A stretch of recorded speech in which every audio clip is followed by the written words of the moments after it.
Pero creo que, nuevamente, la idea de una guerra por poder en Afganistán se convirtió en el modelo para Ucrania. Eso también es una guerra por poder. Los estadounidenses no están muriendo. Son los ucranianos y los rusos quienes están muriendo. Una verdadera fuente de emoción para los funcionarios de la CIA durante los años 80 fue que estaban matando rusos indirectamente, no fuerzas respaldadas por Rusia en Angola o en otros lugares, sino que realmente estaban matando soldados rusos. Eso fue muy emocionante para la CIA, como estoy seguro de que es muy emocionante para los funcionarios estadounidenses ahora. Están matando rusos directamente. Podrías decir que es un poco perturbador tener tanta alegría en matar personas, pero así es como se piensa.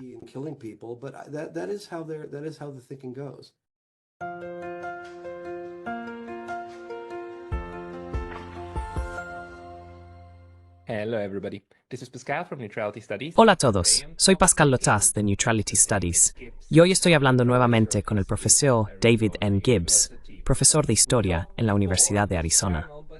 Hablamos antes en este canal, pero recientemente me hizo notar una comparación notable, a saber, las sorprendentes similitudes que la guerra actual entre Rusia y Ucrania tiene con la guerra soviético-afgana. En ese momento, cuando tuvo lugar la invasión en 1979, fue vista en Occidente como completamente no provocada y una amenaza sensacional para la seguridad occidental. Así que de eso queremos hablar hoy. David, bienvenido de nuevo. David, welcome back. Gracias por invitarme de nuevo, Pascal. Es genial que hayas señalado la forma en que hay tantas similitudes, no solo en cómo funciona la propaganda, sino también en cómo se libró esta guerra. ¿Podrías comenzar un poco con el contexto histórico de Afganistán y por qué crees que se asemeja tanto a lo que está sucediendo en Ucrania hoy?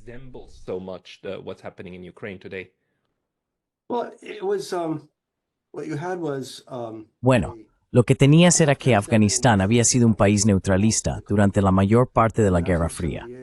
En 1968 hubo un golpe de Estado en el que un partido de izquierda, el Partido Democrático del Pueblo de Afganistán, tomó el poder.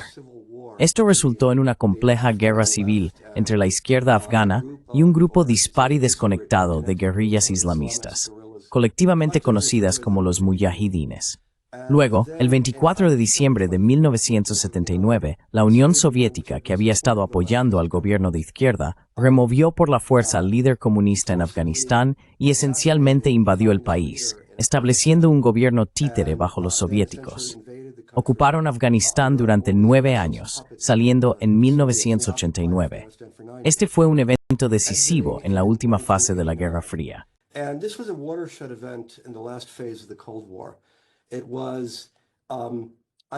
Era una época en la que Estados Unidos tenía niveles relativamente bajos de gasto militar, y muchas personas hablaban como si tal vez la Guerra Fría eventualmente se convertiría en cosa del pasado. El gasto militar estaba en el nivel más bajo desde el comienzo de la Guerra Fría, y Estados Unidos sufría de lo que algunos habían llamado el síndrome de Vietnam. He discutido esto anteriormente en su programa. La derrota en Vietnam fue una experiencia traumatizante para la élite estadounidense.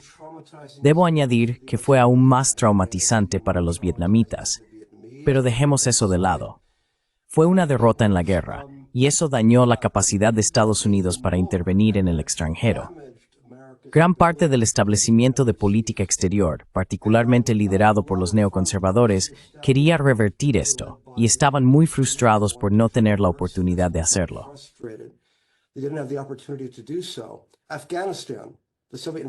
La invasión soviética de Afganistán les ofreció la oportunidad de hacerlo. En ese momento, la invasión de Afganistán fue percibida como una de las amenazas más sensacionales para la seguridad occidental en la historia. Afganistán fue retratado como uno de los países más estratégicamente vitales del planeta. Y dije que nadie había oído hablar de Afganistán antes, pero sin embargo, de repente se convirtió en el eje de la política internacional. El presidente Carter dijo que la invasión soviética era la mayor amenaza para la paz mundial desde la Segunda Guerra Mundial. bajo la doctrina Carter, amenazó con una guerra nuclear contra los soviéticos si realizaban cualquier expansión adicional más allá de Afganistán. Hubo un cambio completo de las políticas más moderadas que habían prevalecido durante la mayor parte de la década, y hubo un gran aumento en el gasto militar.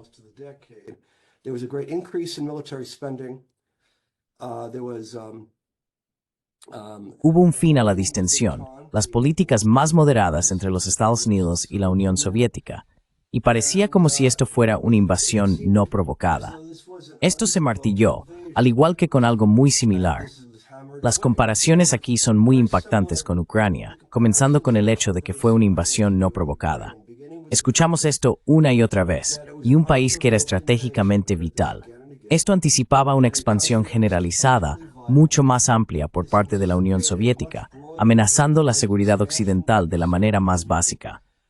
Los neoconservadores afirmaron que esto era un esfuerzo de la Unión Soviética para esencialmente apoderarse de todo el mundo.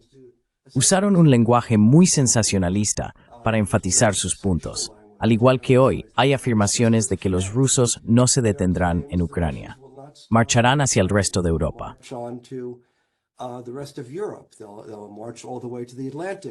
Marcharán hasta el Atlántico si se lo permitimos. Y escuchas este tipo de cosas todo el tiempo de los líderes europeos, al menos del establecimiento de política exterior en los Estados Unidos. Y las comparaciones aquí no son abstractas o hipotéticas, son concretas. En el momento del inicio de la guerra en Ucrania, Hillary Clinton, hablando, sospecho, por gran parte del establecimiento de política exterior, dijo que lo que Estados Unidos quiere lograr en Ucrania, lo que deberíamos lograr en Ucrania, es lo que logramos en Afganistán, que básicamente establecimos la derrota contra los soviéticos, compensando implícitamente la derrota de Estados Unidos en Vietnam, y contribuimos a la desintegración de la Unión Soviética, con la implicación de que esto podría provocar la desintegración de la Federación Rusa.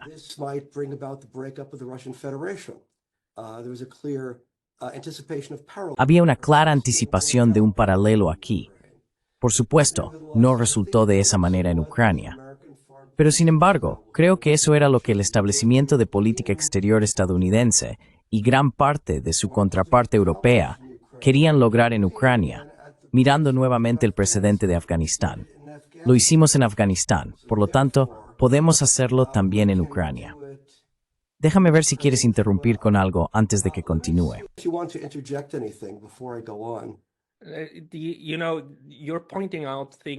Sabes, estás señalando cosas que, especialmente en nuestro círculo de estudios de neutralidad, hemos estado discutiendo mucho, porque había estas dos opciones, ¿verdad?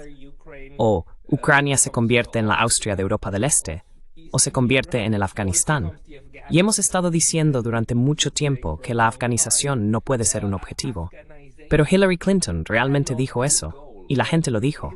Y Afganistán fue, por supuesto, también visto como una forma de devolverle el golpe a la Unión Soviética por cómo apoyaron a Vietnam del Norte y finalmente derrotaron a los Estados Unidos.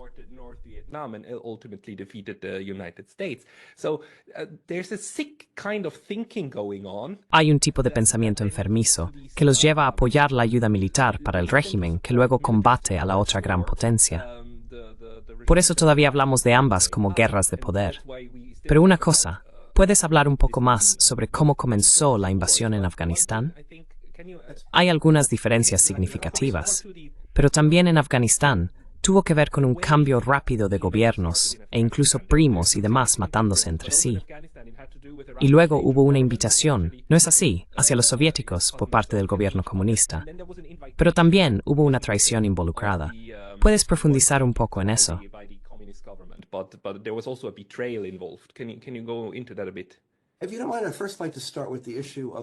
Si no te importa, primero me gustaría comenzar con el tema del papel de Afganistán antes de la crisis, esencialmente que es el siguiente.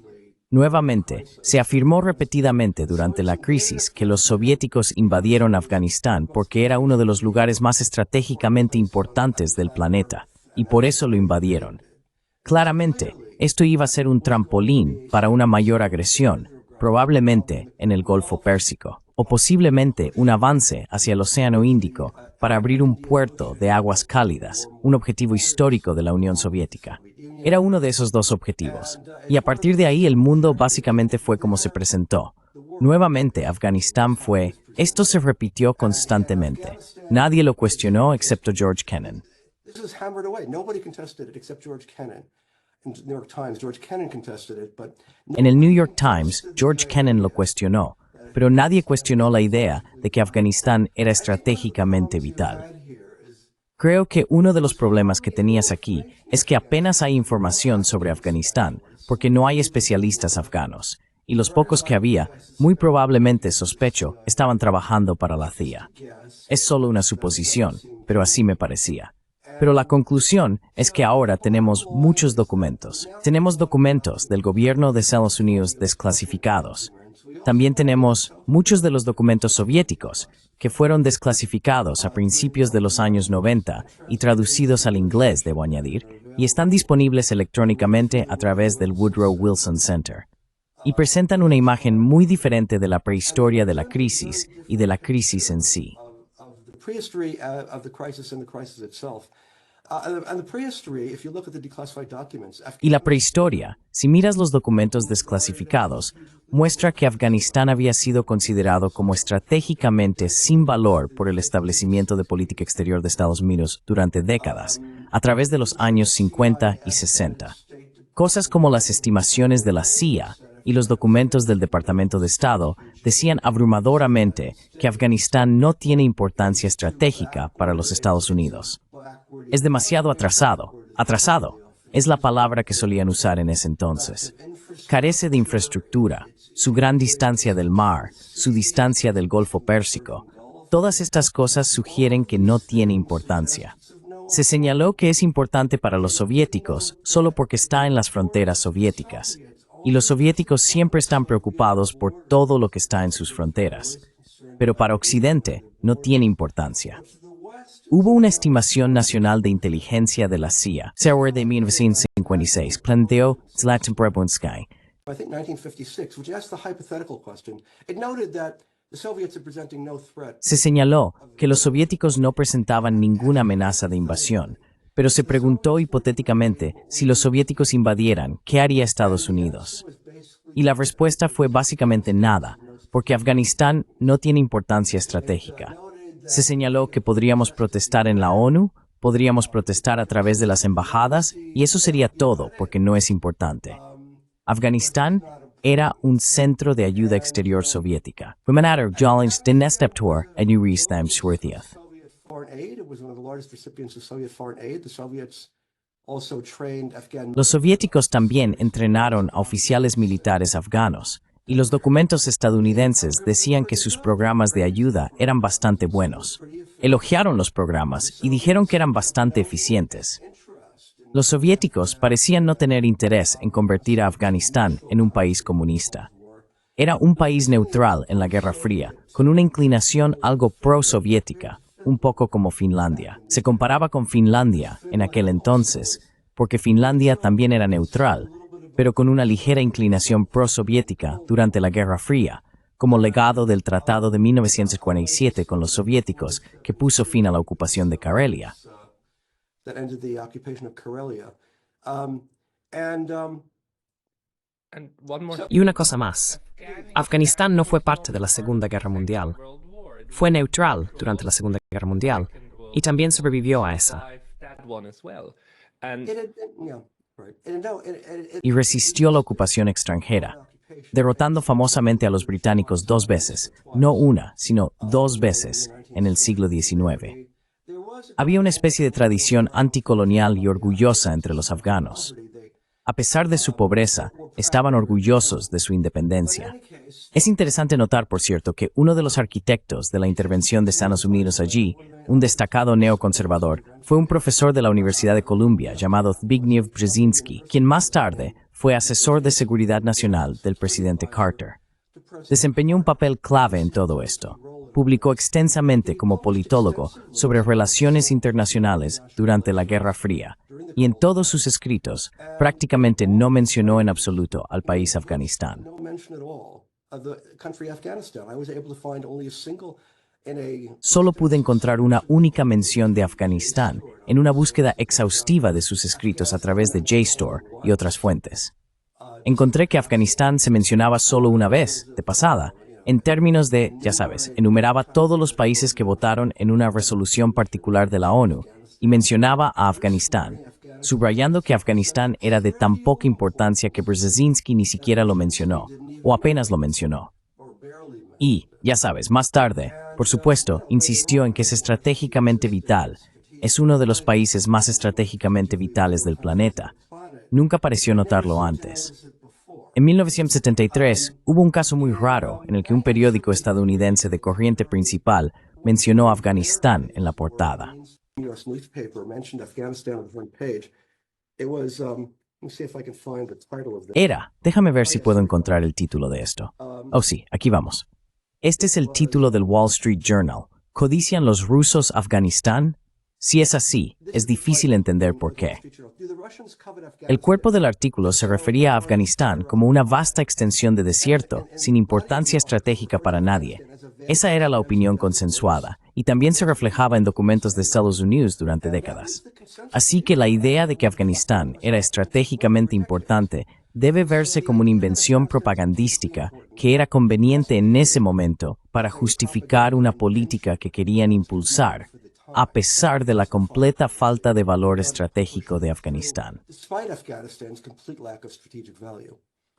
This is fascinating also because Afghanistan is kind of also Sabes, esto es fascinante también porque Afganistán es tradicionalmente una tierra fronteriza y un típico estado tapón. Se formó debido a la oposición de los afganos a la invasión, ocupación y control colonial británico de la India, que en ese momento incluía a Pakistán, ¿verdad? Pakistán y Afganistán comparten esta enorme área de los pastunes, el área pastún, que básicamente está dividida por la mitad. La cuestión es que Afganistán también tiene fronteras muy porosas por todos lados y tiene muchas etnias, incluidos los tayikos y muchos otros. Estas fronteras también son porosas hacia otros países, incluida la Unión Soviética. Entonces, para la Unión Soviética importaba bastante lo que sucediera en Afganistán. Tal vez puedas hablar un poco sobre eso. what happens in Afghanistan. Maybe you can talk to that a bit. Well, this is very clear from the U.S. documents. The U.S. government documents. Bueno, esto es muy claro a partir de los documentos de Estados Unidos. Los documentos del gobierno de Estados Unidos señalaron que a pesar de su falta de valor estratégico ofensivo, es defensivamente importante para los soviéticos por la simple razón de que tienen una gran frontera, en primer lugar, y los soviéticos siempre están preocupados por cualquier cosa que ocurra en sus fronteras, y la neutralidad se adapta a sus intereses. Quieren mantener a Afganistán neutral con una inclinación algo prosoviética, como Finlandia. Además, como usted señaló, hay uzbecos y tayikos. No son el grupo mayoritario. El grupo mayoritario son los pastunes, pero eran un grupo minoritario considerable en el norte. Y más al norte, hay un área soviética, o lo que solía ser soviética, con Uzbekistán y Tayikistán, que comparten un idioma común y, por supuesto, la religión islámica. Share common language and, of course, Islamic religion. And there was a fear among the Soviets that Y había un temor entre los soviéticos de que la desestabilización de Afganistán pudiera, en parte por razones étnicas y religiosas, desestabilizar la frontera sur, particularmente en Uzbekistán y Tayikistán. Debido a todas esas variables, la Unión Soviética estaba muy preocupada por mantener a Afganistán neutral. Estados Unidos estaba perfectamente de acuerdo con esto durante la mayor parte de la Guerra Fría, y básicamente concedió a Afganistán como un país soviético, como una esfera de influencia soviética muy laxa en la Guerra Fría, por todas las razones mencionadas.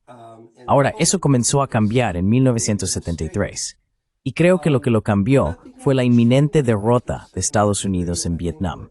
changed it was the impending U.S. defeat in Vietnam.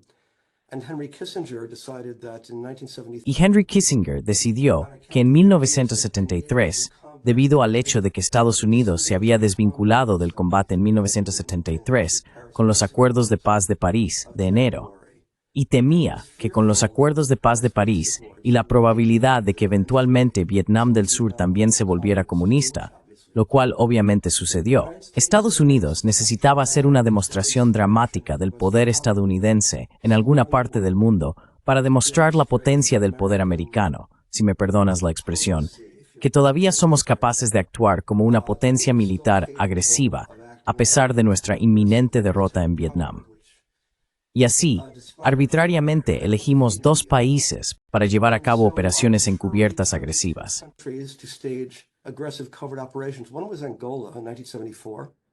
Uno fue Angola en 1974. Los portugueses estaban descolonizando, y mientras descolonizaban había tres grupos étnicos diferentes. Kissinger decidió que la CIA iniciara una guerra civil entre los grupos étnicos solo para demostrar que Estados Unidos podía hacerlo. Duró más de 10 años y probablemente mató a cientos de miles. Pero, ya sabes, obviamente, Henry Kissinger nunca dejaría que consideraciones como esa se interpusieran en su camino. Era un realista muy frío, se podría decir, con una brújula moral muy limitada. Creo que eso es justo. Y el otro fue Afganistán. La idea era que el gobierno neutralista de Afganistán necesitaba ser intimidado. Así que comenzó una rebelión en cooperación con los servicios de inteligencia pakistaníes y del Shah de Irán, iniciando una rebelión entre grupos extremistas islámicos solo para intimidar al gobierno.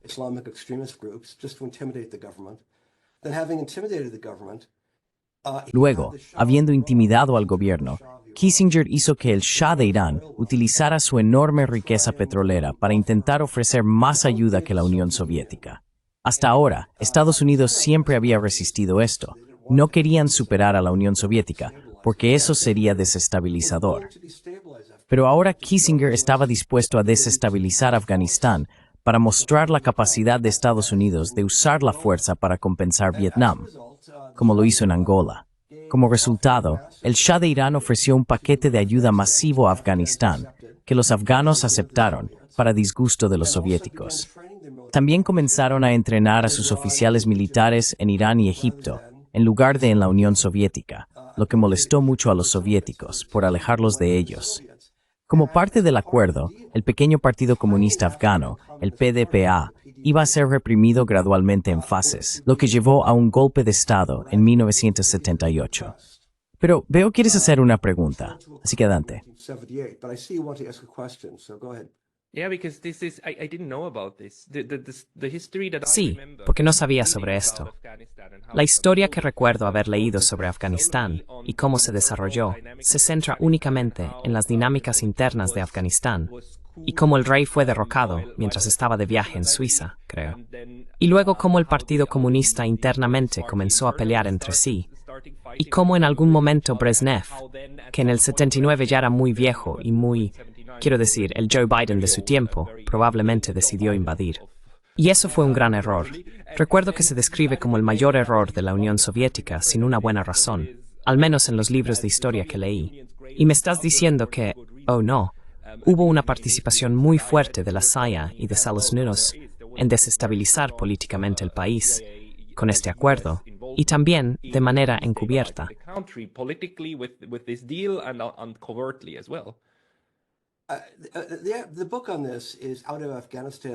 El libro sobre esto es Out of Afghanistan, de Selig Harrison y Diego Cordobés. Selig Harrison era un hombre con conexiones excepcionalmente buenas en el sur de Asia y también en la CIA, sospecho. Estuvo en la Carnegie Endowment for International Peace. Muy bien, muy convencional. Y Diego Cordobés fue el mediador designado por la ONU que negoció la salida soviética de Afganistán. Los detalles que acabo de darte sobre la operación encubierta del 73 provienen principalmente del relato de Harrison, que es muy fiable. Debo añadir que el libro ha sido respaldado por... déjame ver, lo tengo. Ha sido respaldado por figuras destacadas, incluidos miembros del gabinete de este periodo en las presidencias de Reagan y Carter.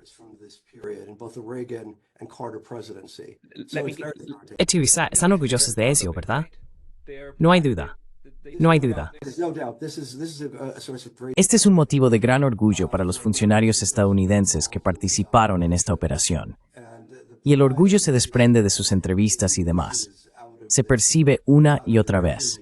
Este es un éxito sensacional desde su punto de vista y su perspectiva. Desestabilizar con éxito Afganistán y asegurar que se lleve a cabo. That's right. That's in essence what happened. Así es. Eso es en esencia lo que sucedió. Y de hecho están orgullosos de su astucia al lograr estos objetivos. Pero en cualquier caso, la desestabilización de Afganistán comenzó con esta decisión del 73. Sospecho que fue principalmente idea de Henry Kissinger, con naturalmente un impulso de Richard Nixon, quien estoy seguro no fue un jugador pasivo en absoluto. Y por supuesto el Shah de Irán y los pakistaníes también estuvieron involucrados, pero sospecho que como jugadores de segundo nivel. En cualquier caso, lo que esto llevó fue a un aumento de la represión contra el Partido Comunista Afgano, eventualmente un asesinato de uno de sus líderes principales y su arresto completo en 1978, el nombramiento de un ministro del Interior de línea dura en Afganistán, insistido por el Shah de Irán, antes de que él mismo fuera derrocado.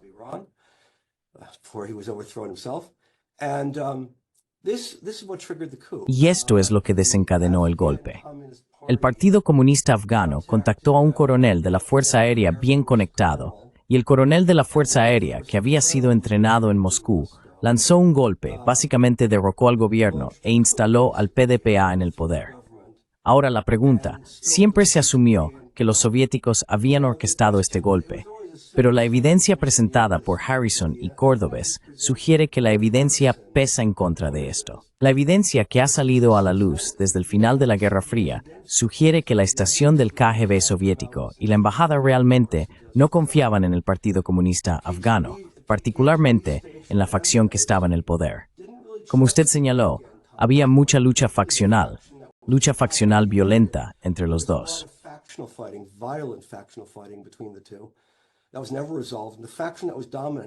Eso nunca se resolvió. Y la facción que era dominante, llamada la facción Khalq, siempre fue profundamente desconfiada por los soviéticos por ser demasiado impulsiva, por falta de un término mejor, demasiado impetuosa, demasiado desenfrenada.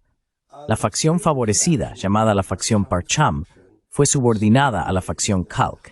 Y así, cuando tomaron el poder, fue la facción Khalq la que estaba a cargo. Y los soviéticos siempre habían desconfiado de estas personas. Públicamente, respaldaron la toma de poder como una revolución. La llamaron una revolución, que es un término de adulación, supongo, desde el punto de vista soviético. En realidad, fue más un golpe militar, pero lo llamaron una revolución.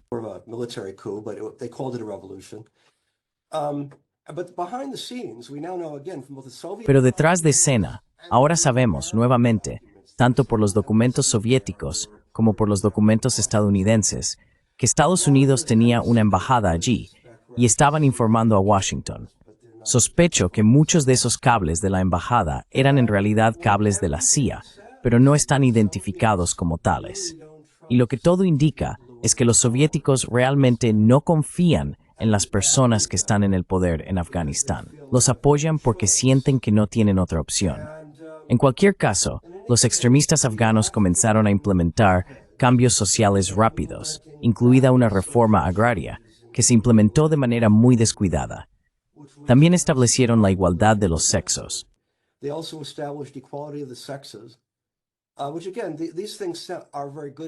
En principio estas cosas son muy buenas, pero está claro que la población afgana no estaba preparada para ellas. También hubo una campaña de alfabetización. Enviaron a cientos de mujeres jóvenes, en su mayoría con educación universitaria, a las áreas rurales para iniciar clases de alfabetización, especialmente para mujeres y niñas que habían sido desfavorecidas. Nuevamente, en principio, estos son objetivos loables, pero se llevaron a cabo de manera muy descuidada y con mucha mano dura. El resultado es rebelión masiva de la población por motivos islamihil, sus principios islámicos. Nuevamente, su interpretación particular del Islam, debo decir, que era profundamente conservadora.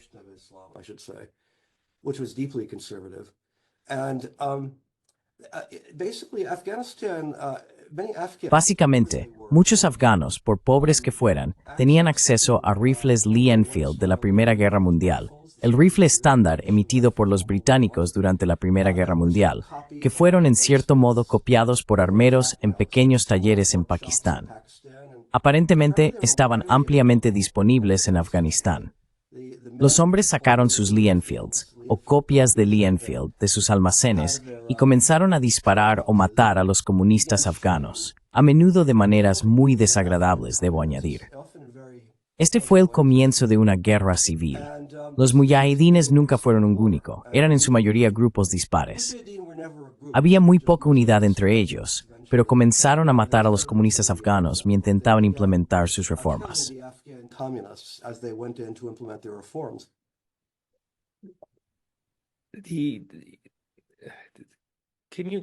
¿Puedes quizás también decir algo sobre el papel del rey y su destitución, que ocurrió un poco antes de eso, verdad?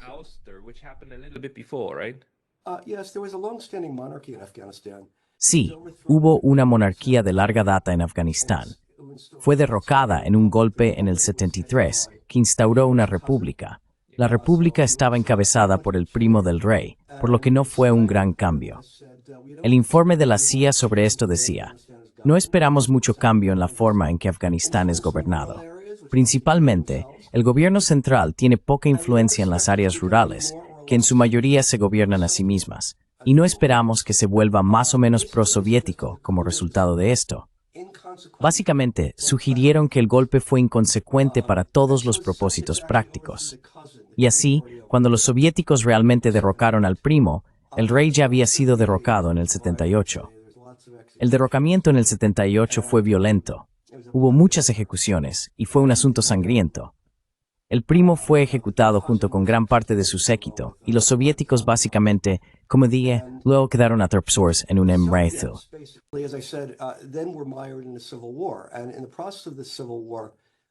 Y en el proceso de la guerra civil, hicieron dos cosas. Primero dieron entrenamiento y armas al ejército afgano para que pudieran luchar contra los mujahidines. Tenían mucho miedo de que los mujahidines tomaran el control, desestabilizaran Afganistán y lo dirigieran hacia una dirección islamista radical, lo cual no querían. Creo que ese era su principal objetivo. Al mismo tiempo, ahora sabemos, principalmente por documentos del gobierno de Estados Unidos, que los soviéticos también comenzaron a usar el KGB y la inteligencia de Alemania del Este para intentar intervenir en el gobierno, moderar sus políticas, introducir no comunistas en el gobierno para apaciguar la rebelión islamista y cancelar muchas de las reformas para terminar o al menos reducir el contenido ateo más evidente de la revolución. Fueron frustrados en cada oportunidad.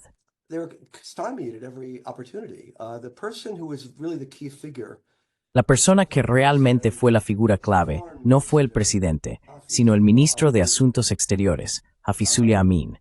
Los soviéticos desconfiaban profundamente de él. En primer lugar, porque lo veían como el principal radical, y no les gustaban los radicales que estaban desestabilizando el país. No apreciaban completamente lo que él estaba haciendo.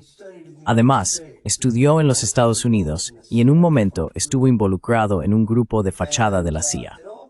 Con toda probabilidad no era de la CIA. No he visto evidencia de ello para cuando estaba en el poder. Pero los soviéticos sospechaban que trabajaba para la CIA para desestabilizar el país. Su paranoia crecía día a día. Pero como comunista, ¿verdad? Oh, sí, mucho, como líder del Partido Comunista. Líder del partido y ministro de Relaciones Exteriores. Y fueron los soviéticos quienes intentaron decirle al Partido Comunista de Afganistán: dejen de ser tan radicalmente comunistas. Exactamente. Así es. Los documentos estadounidenses son muy claros al respecto. Los estadounidenses vieron esto como un esfuerzo sincero para moderar lo que estaba sucediendo. Los estadounidenses sentían que los soviéticos no tenían el control de la situación en absoluto. Algo más que se destaca muy fuertemente en los documentos estadounidenses, y aún más en los documentos soviéticos, es que una y otra vez, durante muchos meses, los comunistas afganos suplicaban a los soviéticos que enviaran fuerzas soviéticas regulares porque decían: nuestras propias fuerzas no son confiables, no están luchando de manera efectiva, muchos de ellos están desertando al mujahidín. ¿Podrían, por favor, enviar fuerzas soviéticas regulares? Y cada vez los soviéticos se negaron firmemente. There was an interesting event in March of 1979. Hubo un evento interesante en marzo de 1979, donde la rebelión de los mujahidines se volvió tan seria que una división completa del ejército afgano en la ciudad de Herat, que creo que era la segunda o tercera ciudad más grande de Afganistán en ese momento, desertó a los mujahidines con todo su equipo. Y parecía que el ejército afgano estaba al borde de un colapso total. El Politburó se reunió en una sesión de emergencia sin Brezhnev, quien, como mencionaste, estaba en una especie de estupor alcohólico y en muy mal estado de salud durante gran parte de este periodo. Pero las principales figuras, incluyendo creo a Ustinov, el ministro de Defensa, Andropov, el jefe de la KGB, y Gromyko, el ministro de Relaciones Exteriores, todas las figuras principales debajo de Brezhnev se reunieron. All the top figures below Brzezinski met, and amazingly, we have the full minutes of the meeting. Increíblemente, tenemos las actas completas de la reunión.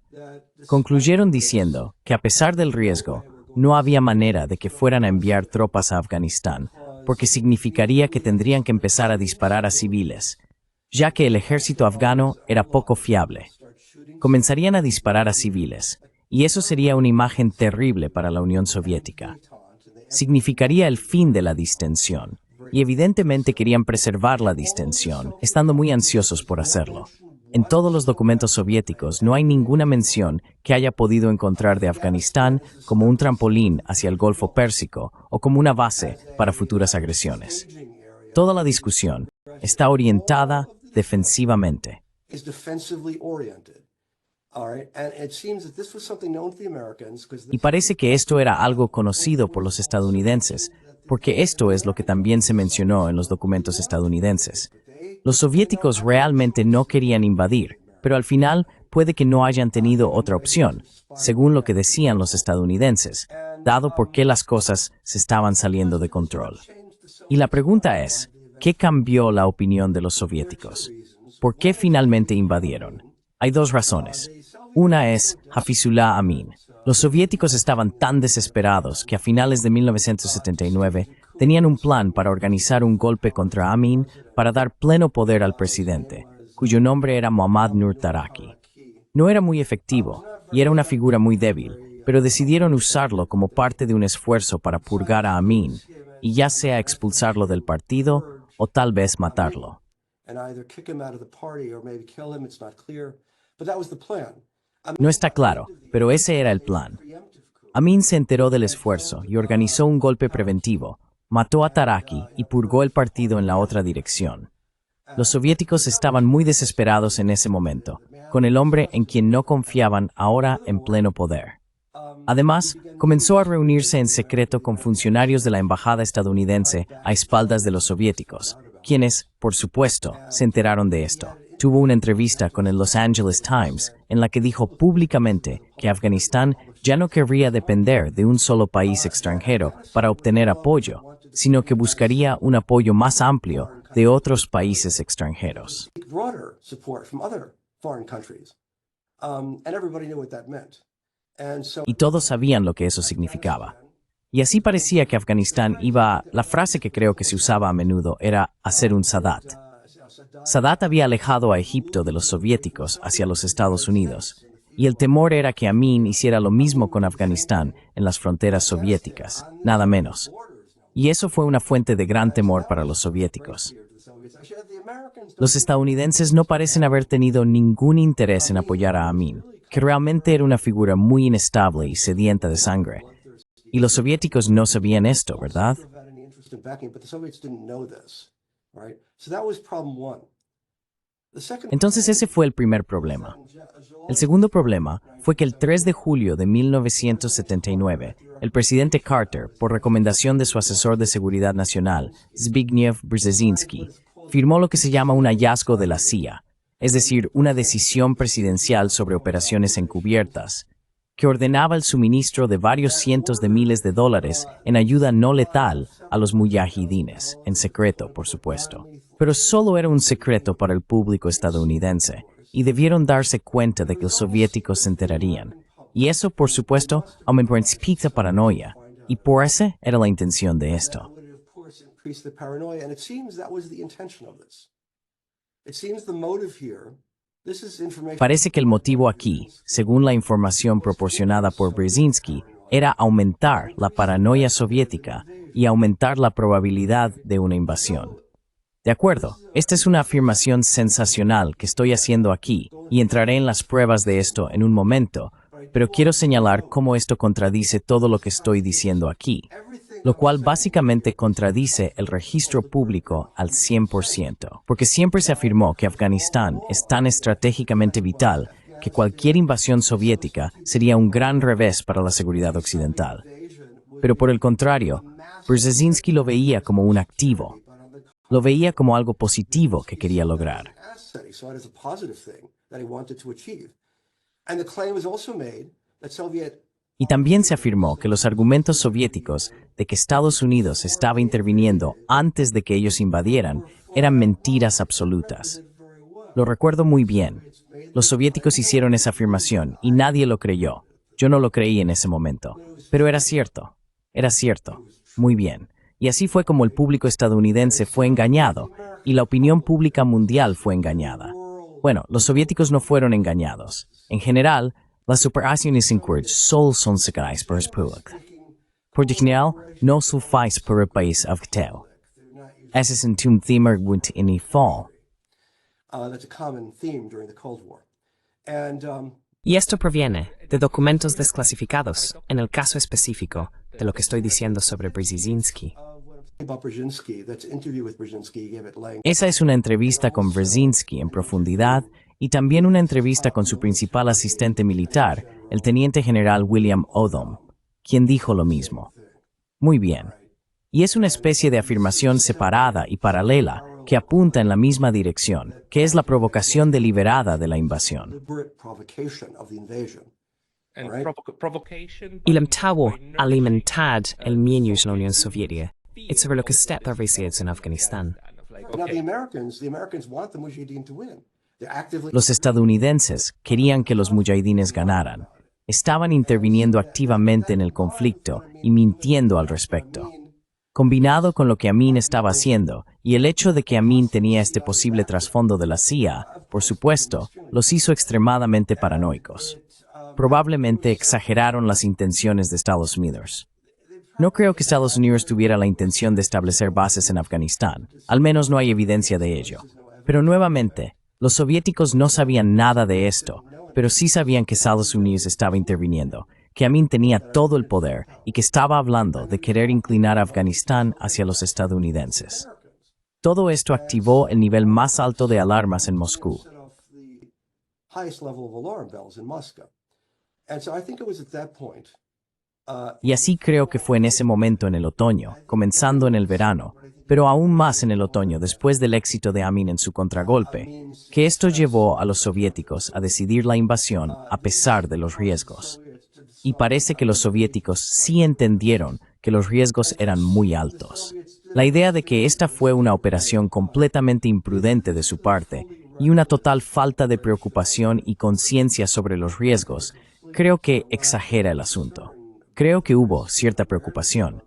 Creo haber visto eso en los documentos soviéticos, pero sintieron que no tenían otra opción, dada la naturaleza grave de la amenaza tal como la veían, dadas las circunstancias. of the threat as they saw it, given the circumstances. And again, all of this was not by accident, but by design. Y nuevamente, todo esto no fue por accidente, sino por diseño. Y el diseño fue claramente de Brzezinski. Sabes, esto debe ser enfatizado. Brzezinski estaba algo cercano a los neoconservadores. Y la lógica neoconservadora aquí era una actitud hiperagresiva hacia los soviéticos.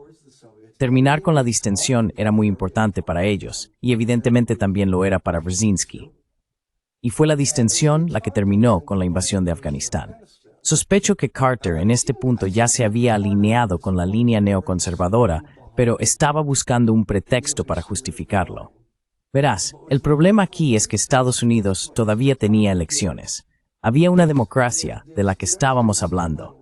There was a democracy we were talking about, and the public was going to vote in 1980. And Carter El público iba a votar en 1980 y las cosas no pintaban bien para Carter. Una de las cosas que mostraban las encuestas era que no había apetito por parte del público para un aumento en el gasto militar. Había un presupuesto de austeridad y Carter estaba recortando programas sociales. Mucho de lo que hizo a nivel doméstico anticipó lo que hizo Reagan. Pero lo único que estaba a punto de aumentar era el gasto militar. El problema era que el público no estaba en absoluto de acuerdo con esa idea. Una cosa que vi en los archivos de la Universidad de Stanford fue un grupo neoconservador clave llamado el Comité sobre el Peligro Presente, que estaba haciendo un intenso lobby para aumentar el gasto militar. Intensively lobbying for increased military spending. The head of that group, El líder de ese grupo, su nombre era Eugene Rostow, un profesor de Derecho de Yale. Básicamente habló sobre la necesidad de encontrar algún evento tipo Pearl Harbor que fuera tan sensacional que conmocionara al público estadounidense para aceptar la idea de un aumento en el gasto militar y dejar de lado la distensión a pesar de las reservas. Bueno, ese evento tipo Pearl Harbor fue Afganistán, claramente. Y no fue solo una coincidencia que ocurriera, fue diseñado de esa manera. Y nuevamente, la documentación sobre esto es muy clara. Quiero dar algunos detalles en la documentación. Antes de hacerlo, permíteme detenerme y ver si quieres... No, por favor, da los detalles. No, please give the details, because I just need to add that Solo necesito agregar que esta idea de Pearl Harbor es algo que ahora entendemos. La acumulación hacia Pearl Harbor fue bien comprendida en los Estados Unidos. in the United States. well, And, there's you know, always been a suspicion that basically the United States. Bueno, hay una sospecha de que básicamente Estados Unidos tenía indicios claros de que los japoneses estaban planeando algún tipo de ataque, y debieron darse cuenta de que al posicionar las fuerzas navales en Hawái en lugar de San Diego, donde habían estado, había cierto grado de vulnerabilidad. Siempre ha habido cierto grado de sospecha. Yo mismo todavía me inclino a favor de la idea de que esto fue solo incompetencia y pensamiento ilusorio por parte de Roosevelt, pero se podría argumentar que esto fue una especie de provocación a los japoneses, quizás. This was sort of a baiting of the Japanese, perhaps. it would take us too far away from. Nos llevaría demasiado lejos de esta discusión sobre Afganistán. You know, this Pero, ya sabes, la importancia de estos momentos clave cuando puedes fingir estar sorprendido y de repente como el Golfo de Tonkin y así sucesivamente. Estos elementos desencadenantes que puedes usar. trigger elements that you can use. And There's always a pretext. Siempre hay un pretexto. Tienes que tener un pretexto. Esto es una democracia. Las democracias necesitan un pretexto para un comportamiento militar agresivo. Military behavior. right, and there's this Correcto. important difference. Y hay una diferencia importante, sin embargo. Algunos de estos eventos desencadenantes son cosas menores como el hundimiento de un barco. Y algunos de estos problemas son eventos importantes. Y cuando se trata de eventos importantes, la reticencia es mucho mayor para decir, oh no, esto. Quiero decir, nadie vio esto venir, ¿verdad? Fue un evento imprevisto. Pero en realidad, esta invasión, como estás diciendo, fue preparada desde el 73, o la provocación de los soviéticos. Y ahora hablas sobre tu incidencia en París. The evidence that you have for this, the documents. The specific evidence is this, that La evidencia específica es esta. Bueno, en primer lugar, el mero hecho de que Carter firmara este hallazgo debió haberse dado cuenta de que suministrar ayuda a los mujahidines bajo estas circunstancias aumentaría enormemente la posibilidad de una invasión soviética. Debió haberse dado cuenta de eso. Eso se deduce lógicamente. Pero el caso específico es en 1998. Zbigniew Brzezinski dio una entrevista a la revista francesa Le Nouvel Observateur. Fue traducida al inglés. La publiqué en una revista académica en 2000 y luego comencé a ver algo de atención. Es una entrevista interesante de varias maneras. En ella, básicamente Brzezinski se jacta de que de hecho engañaron al público. that they did in fact deceive the public, and while they claimed they were not intervening until after the Y aunque afirmaron que no estaban interviniendo hasta después de la invasión, la intervención de Estados Unidos fue antes de la invasión, 6 meses antes de la invasión. Dijo una y otra vez, de múltiples maneras, que estaba tratando de provocar a los soviéticos para que invadieran. Puse la entrevista, traducida al inglés, en mi sitio web, para que aquellos que estén interesados puedan encontrar la totalidad de la entrevista allí. Esto fue corroborado más tarde por el teniente general William Odom, quien fue el asesor militar de Brzezinski mientras estaba en el Consejo de Seguridad Nacional bajo Carter. Odom estaba cenando con un historiador de Cambridge llamado Jonathan Haslam. A Cambridge historian named Jonathan Haslam. And during the dinner he said, and Haslam Y durante la cena dijo, y Haslam luego informó en su libro, que él fue el primero en informar a Brzezinski sobre la invasión cuando ocurrió. Y la primera reacción de Brzezinski fue levantar el puño en el aire en triunfo y decir, han mordido el anzuelo. Eso es muy claro, han mordido el anzuelo. Quiero decir, ¿qué más podría significar eso? Eso es completamente consistente con el relato más detallado dado en Le Nouvel Observateur, también publicado anteriormente. Y un par de puntos, quiero decir, un par de puntos más. Brzezinski habló un poco sobre el motivo y habló sobre vengarse por Vietnam. Estoy seguro de que ese fue efectivamente un motivo. Sospecho que un motivo más grande fue dar un pretexto para revertir las políticas de distensión y el bajo gasto militar. reversing the policies of détente and low military spending. Later on, I should add, right after this happened, there were Más tarde, debo añadir, justo después de que esto sucediera, el Washington Post informó cómo los contratistas militares estaban absolutamente encantados y estaban viendo ganancias como nunca antes. Y la revista Air Force Magazine habló sobre la invasión soviética de Afganistán como una oportunidad para encaminar la política exterior estadounidense en la dirección correcta. Y así, el complejo militar industrial estaba complacido, como cabría esperar. Quiero decir, expresaron un arrepentimiento superficial sobre la invasión, pero también la vieron como algo positivo, y sin duda lo fue desde su punto de vista realmente positivo. Y así creo que había múltiples motivos aquí en juego.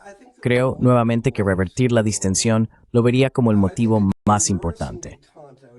¿Perdón? motive. And it didn't either. I'm sorry? Yeah, reversing détente, you know, Sí, revertir la distensión. Sabes, uno de los momentos pacíficos destacados de los años 70 fue el 75, cuando se firmó el Acta Final de Helsinki y se logró un gran acuerdo y los fundamentos básicos del pensamiento de seguridad que usaríamos. Y luego, ese es el tipo de cosas contra las que estas figuras luchan activamente. Es tan despreciable. It is so despicable. Anecdotally, I remember it very well. Sabes, anecdóticamente lo recuerdo muy bien porque estaba en el Cuerpo de Paz durante ese tiempo en África Occidental, Níger, y regresé en 1980 y sentí que volvía justo en medio de un susto de guerra. La gente hablaba abiertamente de la guerra con la Unión Soviética y nunca había visto algo así en mi vida. Quiero decir, sospecho que a principios de los años 50 fue un poco así, pero eso fue antes de mi tiempo. These were a little bit like that, but that was before my time. And So this was another Y así, este fue otro de esos momentos en los que, ya sabes, gran parte de la retórica de política pública estaba realmente dirigida hacia la población estadounidense, ¿verdad? Para hacer que volvieran a apoyar el gasto militar. I think that's exactly military spending. that's exactly right. I think that was one. I would say that Eso es exactamente correcto. Creo que eso fue uno. Diría que probablemente, incluso más que vengarse por Vietnam, el motivo más importante para hacer esto fue proporcionar ese momento de Pearl Harbor. Nuevamente, creo que en el caso de Pearl Harbor, probablemente fue coincidental y accidental. En este caso, fue orquestado. Pearl Harbor fue orquestado. Y Brzezinski lo dice. Y lo dijo no una vez, sino múltiples veces. Debería pedirte que mires sus memorias. Expresa arrepentimiento de manera superficial, pero luego dice que eso vindicó su visión del mundo, y habla con cierto grado de triunfo, y pudo cambiar la política exterior de Estados Unidos a una visión dura que siempre favoreció. Y así, una y otra vez, se vuelve a este punto. Déjame decir, por cierto, que el Nouvel Observateur ha sido cuestionado. the Nouvel Observateur has come up for question. Brzezinski, 12 years after. Brzezinski, 12 años después de que ocurriera, insinuó que había sido mal citado, pero tengo que decir que deberíamos ser muy escépticos al respecto. La razón es que fue severamente criticado cuando esto apareció en inglés.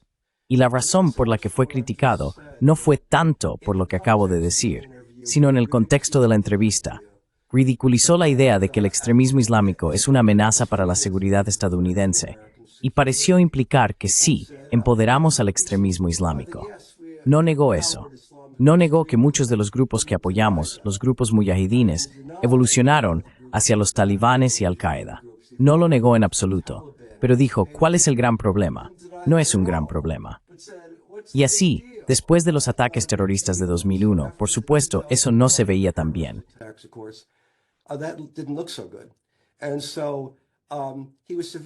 Y así fue severamente criticado públicamente por esto. Creo que eso fue un motivo para que lo negara, y le tomó 12 años hacerlo. Le Nouvel Observateur, para aquellos que conocen la escena intelectual francesa, es una de las publicaciones líderes en Francia. Es muy prestigiosa, como la New York Review of Books en los Estados Unidos, que creo que es la comparación más cercana.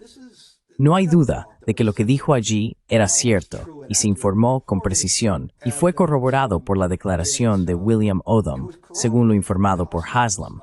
Así que no hay duda de que de hecho provocó intencionalmente esta invasión y se jactó de ello más tarde. Así que esa es la evidencia que tenemos.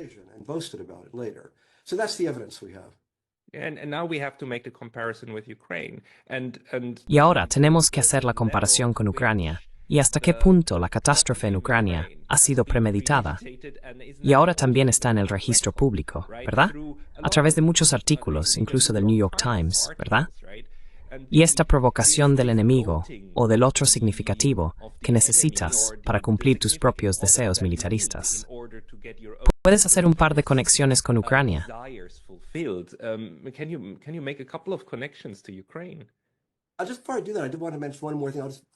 Solo quiero mencionar una cosa más. Seré breve aquí, porque se nos está acabando el tiempo. Un punto más que necesita ser mencionado. En la década de 1980, ahora sabemos que Estados Unidos seguía bloqueando las negociaciones. Diego Córdovez fue designado por el secretario general de la ONU en 1982 para encontrar una solución diplomática. En sus memorias, básicamente dijo que para 1983 los soviéticos estaban buscando una salida, y él estaba tratando de encontrar una manera de salvar las apariencias para sacar a los soviéticos de Afganistán y poner fin a la guerra. Uno de sus principales impedimentos eran los estadounidenses. La visión dominante en Washington era lo que se llamaba la visión de sangrado, que debíamos mantener la guerra el mayor tiempo posible para desangrar a los soviéticos, con la implicación de que también desangraríamos a los afganos. No parece malestar mucho a nada.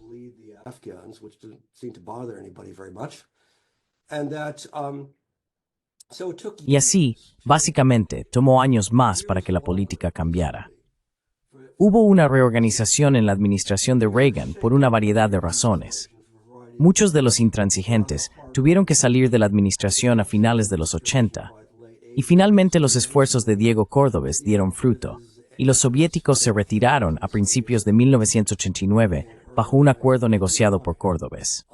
Pero Córdovez enfatiza y recalca la idea de que esto podría haberse hecho años antes, pero Estados Unidos no quería que las negociaciones tuvieran éxito porque querían que la guerra continuara indefinidamente.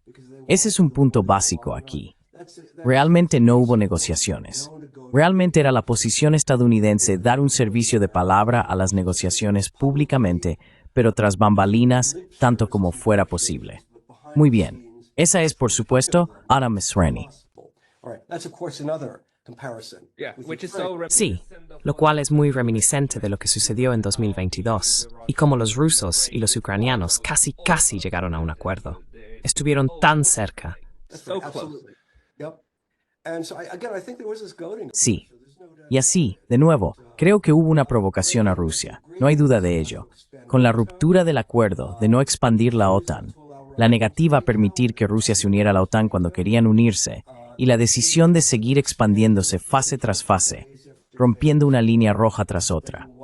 Básicamente, hubo un sabotaje del acuerdo de Minsk, una no implementación del acuerdo de Minsk que podría haber prevenido la guerra, y una negativa a las demandas rusas ofrecidas en el último momento para prevenir la invasión si Estados Unidos aceptaba una Ucrania neutral. Todas estas cosas. Y Jens Stoltenberg dijo, en lo que debió haber sido un desliz freudiano, que una de las principales razones por las que los rusos fueron a la guerra fue para evitar que la OTAN se expandiera hacia Ucrania. Así que la OTAN admitió oficialmente que este era uno de los principales motivos. Y la pregunta es, si ese era uno de los principales motivos para que los rusos invadieran, entonces, ¿por qué expandir la OTAN y comenzar una guerra cuando no es necesario? Then why expand NATO and start a war when you don't have to? It wasn't the Freudian slip. No fue un desliz freudiano, porque lo dijo así, porque quería estar alegre por el hecho de que la OTAN se expandió a Finlandia y Suecia, ¿verdad? Es como, oh, lo hicimos, ya sabes, 2 para nosotros, 0 para Rusia.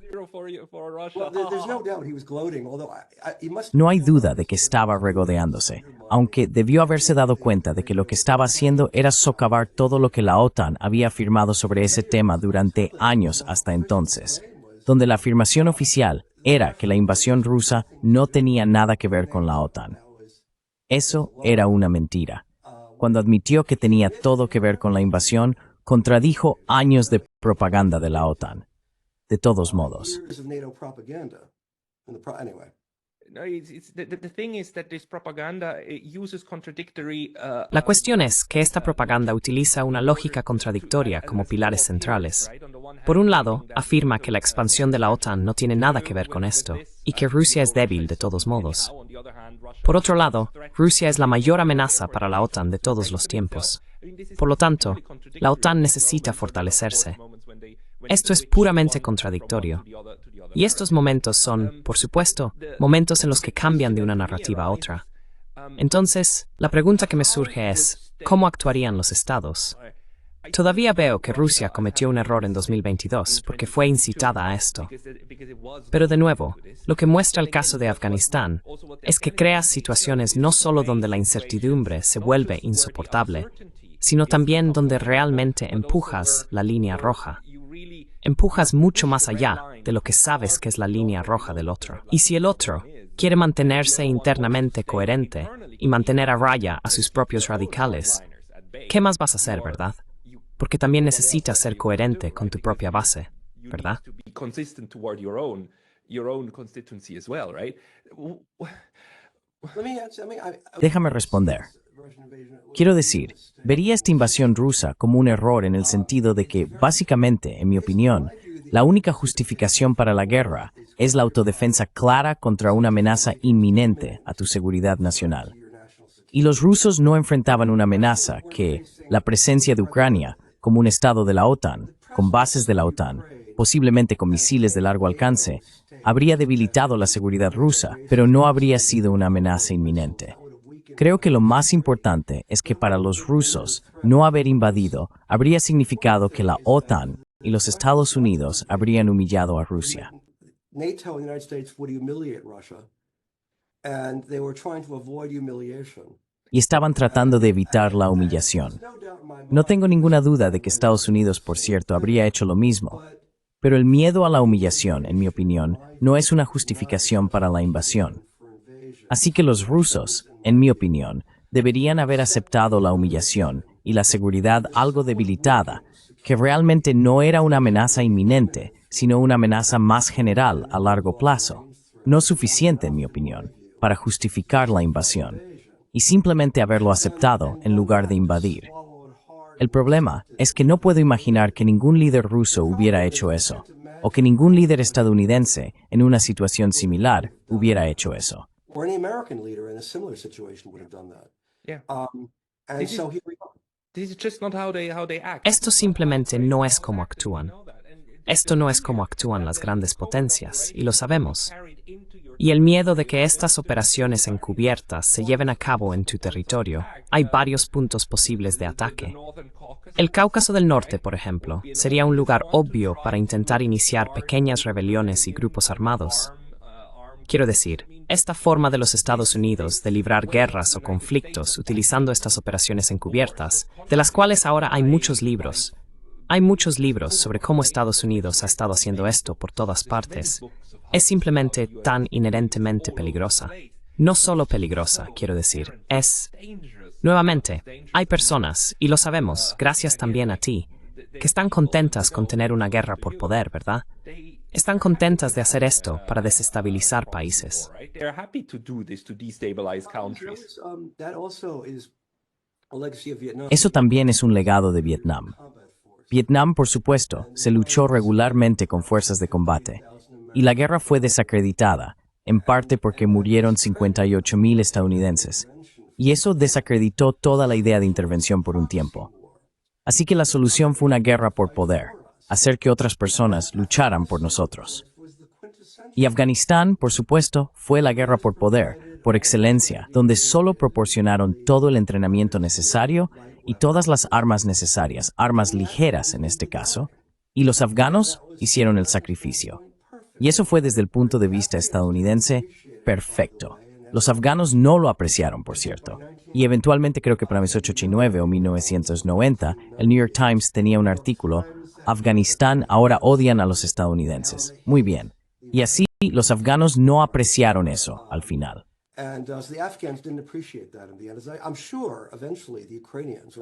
Estoy seguro de que eventualmente los ucranianos, cuando despierten de su estupor, se darán cuenta de cuánto fueron abusados y manipulados por los estadounidenses, incluso si aún no lo perciben.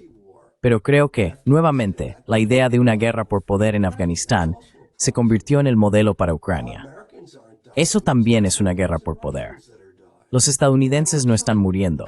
Son los ucranianos y los rusos quienes están muriendo y siendo asesinados. Una verdadera fuente de emoción para los funcionarios de la CIA durante los años 80 fue que estaban matando rusos indirectamente. No fuerzas respaldadas por Rusia en Angola o en otros lugares, sino que realmente estaban matando soldados rusos. Eso fue muy emocionante para la CIA, como estoy seguro de que es muy emocionante para los funcionarios estadounidenses ahora. Están matando rusos directamente. Podrías decir que es un poco perturbador tener tanta alegría en matar personas, pero así es como va el pensamiento.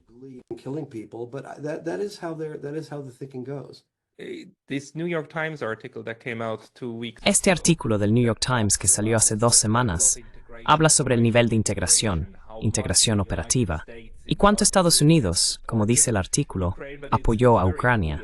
Pero está muy claro que no es solo apoyo, es ordenar directamente dónde disparar y qué puntos serían atacados con qué tipo de equipo militar, ¿verdad? Y eso es, nuevamente, este asesinato de rusos.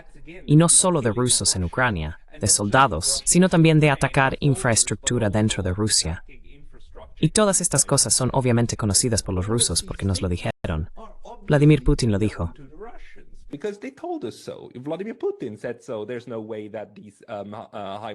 No hay manera de que estos sistemas HIMARS puedan ser operados sin la inteligencia proveniente de Estados Unidos. Ahora sabemos que Estados Unidos incluso indicó cómo usarlos y dónde. Así que, ya sabes, en este punto, necesitamos un nuevo nombre para esto, porque es más que una guerra por poder en este momento, porque ya no son los apoderados los que luchan entre sí. Gran parte de la Guerra Fría, tal vez Afganistán fue la primera vez que esto cambió. Cuando en la guerra de Vietnam, todavía teníamos a los apoderados luchando entre sí, en lugar de las grandes potencias. Y luego pasa un momento en que las grandes potencias comienzan a matar directamente a los soldados de la otra. Y eso lo vemos más. Es eso.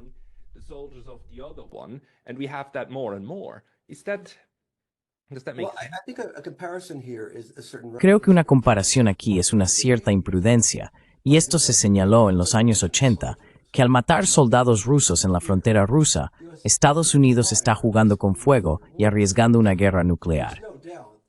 No hay duda de que Estados Unidos estaba tomando ese riesgo y evidentemente estaba dispuesto a tomarlo, y al final se salió con la suya. Y así estamos haciendo eso de nuevo en Ucrania. Debo enfatizar que, en Ucrania, la imprudencia está a un nivel mucho más alto en la medida en que están atacando dentro de Rusia. Nunca llegó al punto en Afganistán de que Estados Unidos ordenara ataques dentro de la Unión Soviética. Creo que Pakistán, si no me equivoco, podría haber orquestado un ataque de ese tipo, si mi memoria no me falla, pero solo una vez, y creo que fue Pakistán, no Estados Unidos quien lo hizo.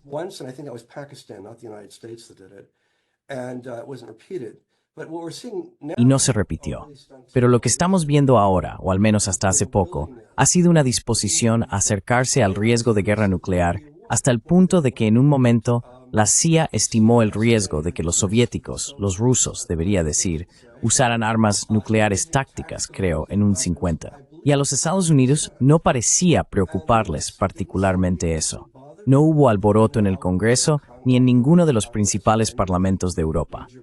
No hubo mucha discusión en los medios, solo muy casualmente. Se señaló más tarde, no en ese momento, que era un 50% de riesgo de que se usaran armas nucleares. Y eso va más allá de cualquier cosa que sucedió durante la Guerra Fría.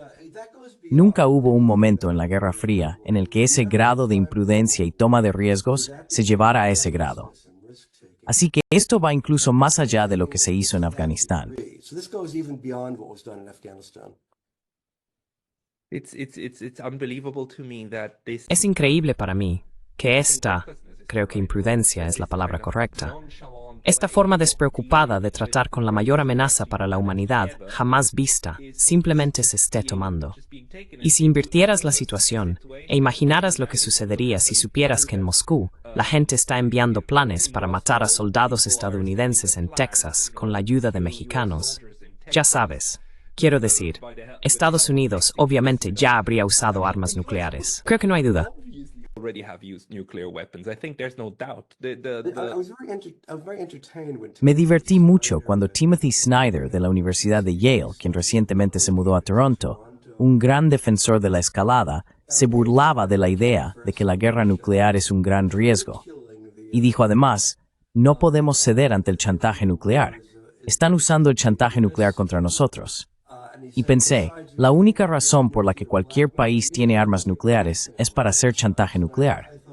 Quiero decir, esa es la razón principal por la que los países tienen armas nucleares. Esa es la razón por la que Estados Unidos tiene armas nucleares. Esa es la razón por la que Francia tiene armas nucleares. Es chantaje nuclear. Ese es todo el propósito de las armas nucleares. Así que esto fue tratado como si fuera una idea novedosa, una característica única de los malvados rusos. some unique feature to the evil Russians. You know, this is where the analysis of Karaganov. Sabes, aquí es donde el análisis de Karaganov, uno de los duros rusos, es realmente correcto. Dijo que Occidente ha perdido el miedo a nuestras armas nucleares. Y si ya no temes a las armas nucleares, entonces la doctrina de la destrucción mutua asegurada ya no funciona. No funciona. Quiero decir, perderás este elemento disuasorio, porque es un elemento disuasorio en la mente, en realidad, más que en el campo de batalla. No sé qué hacer al respecto, pero hay más paralelismos que puedas trazar, que puedan arrojar un poco de luz sobre Ucrania usando el caso afgano. Lo siento, ¿puedes repetir? ¿Ves más paralelismos entre el caso afgano y el caso ucraniano? That you see between the Afghan case and the I Ukrainian do. case. Actually, one of them is De hecho, sí. Uno de ellos es el papel de la izquierda política anti-intervencionista, en que Afganistán fue realmente el comienzo de la aceptación de la intervención militar por parte de la izquierda, las intervenciones buenas. Recuerdo esto muy bien. En los años 80, las intervenciones estadounidenses en Centroamérica fueron fuertemente condenadas. Hubo mucho activismo en torno a eso. En Afganistán, prácticamente no hubo nada, o incluso apoyo activo en algunos casos. Recuerdo que realmente me impactó cuando hubo un evento. Ya no existe, pero era un evento importante en Nueva York. Un evento anual llamado la Conferencia de Académicos Socialistas. in New York, a yearly event called the Socialist Scholars Conference. I attended it a number of times in the 80s as a graduate. Asistí varias veces en los años 80 como estudiante de posgrado. Recuerdo los paneles y todo tipo de cosas. Muchos paneles sobre Centroamérica. Tenían un panel sobre Afganistán, así que fui. Y era un grupo de suecos. Creo que había 4 o 5 suecos, y 4 de ellos defendían firmemente la posición de la CIA, básicamente. Era indistinguible de la posición de la CIA de que estos son luchadores por la libertad. Debemos apoyarlos. Y es muy importante que los luchadores por la libertad prevalezcan. El hecho de que los luchadores por la libertad fueran extremistas islámicos que oprimían a las mujeres no parecía molestarles mucho. Who oppressed women, that didn't seem to bother them very much. And women's groups showed no. Y sabes, los grupos de mujeres no mostraron interés, básicamente, en las actividades profundamente misóginas de los mujahidines en muchos casos. Y me sorprendió esto. Hubo un sueco que fue una excepción, que se opuso a ello. Debo añadir que me sorprendió mucho, porque como estadounidense de izquierda, tenía una imagen particular de Suecia como un país no solo neutral, sino con una inclinación progresista en su política exterior. Y estos eran socialdemócratas suecos aquí, adoptando una posición indistinguible de la administración Reagan. Eso fue en el 83, 86, creo. From the Reagan administration. That was in And 83? 86, I think. You And know, we're- that was exactly the Ese fue exactamente el periodo en el que se fomentó todo el susto de los submarinos en Suecia. fomented. Yep, that's right, that's right. Ola Tunander. Así es. Oye Thunander ha escrito sobre esto. Y sí, el susto del submarino. Así es. Creo que hubo un esfuerzo gradual para alejar a Suecia de su neutralismo, y solo hoy dio frutos. Pero lo que quiero decir, recuerdo ver esto y sentarme pensando, estoy viendo algo nuevo aquí. Estoy viendo un verdadero cambio de paradigma aquí. Y eso es exactamente lo que fue, creo. Comenzaste a ver un crecimiento de una especie de izquierda pro-intervencionista que anticipaba la idea del intervencionismo humanitario. No usaban ese término entonces, pero creo que esa era la idea. They didn't use that term then, but I think that was the idea. And we're seeing that very much now. Y lo estamos viendo mucho ahora. Sabes, la gente de la izquierda está muy preocupada, y con mucha razón, debo añadir, por las matanzas masivas que Israel está haciendo en Gaza y en otros lugares, las cosas horribles que están haciendo allí. Pero casi no hay discusión en absoluto sobre Ucrania o un respaldo activo de lo que está sucediendo, lo que Estados Unidos está haciendo en Ucrania. A menudo hay críticas a Trump, básicamente, de que no está siguiendo la política correcta, y así sucesivamente. Y esto me recuerda mucho a lo que vi en Afganistán en los años 80. Very much reminds me of what I saw in Afghanistan in the 1980s.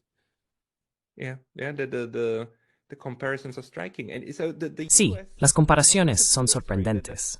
Así que los Estados Unidos, no solo los Estados Unidos, perdón, esta parte del establecimiento, y también van de la mano con sus homólogos europeos en este esfuerzo atlántico, realmente descubrieron cómo crear eventos y momentos e historias completas que no solo provocan guerras, sino que también les ayudan a venderlas a su propia población, ¿verdad?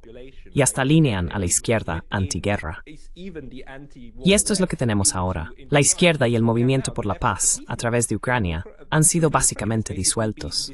En Suiza, varios de estos grupos pacifistas de izquierda comenzaron a decir, no, esta vez sí tenemos que apoyar a Ucrania, ¿verdad? Quiero decir, está absolutamente claro quién es la víctima. Se vendió con éxito.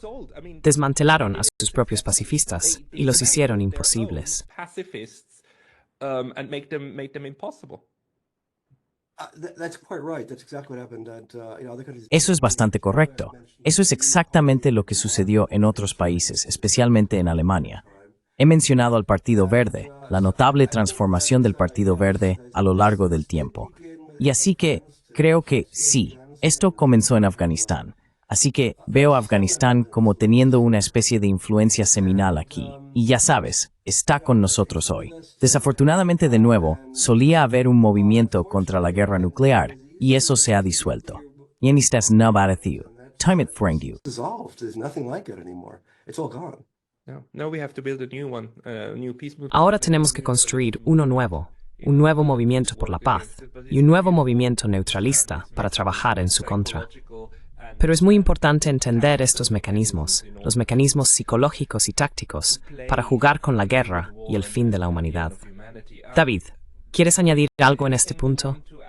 ¿O lo dejamos aquí? Call it an hour. Honestamente, creo que todo lo que ha sido sobre el tema. ¿Te está diciendo algo? Follow up with anything. I will maybe invite Quizás invite a mi colega y amigo, Nasser Andesha, la próxima vez al programa, el embajador afgano. Pero me gustaría agradecerte mucho. Esto fue muy esclarecedor. Gracias, David. Lightning. Thank you, David. Gracias por invitarme. Adiós. Bye.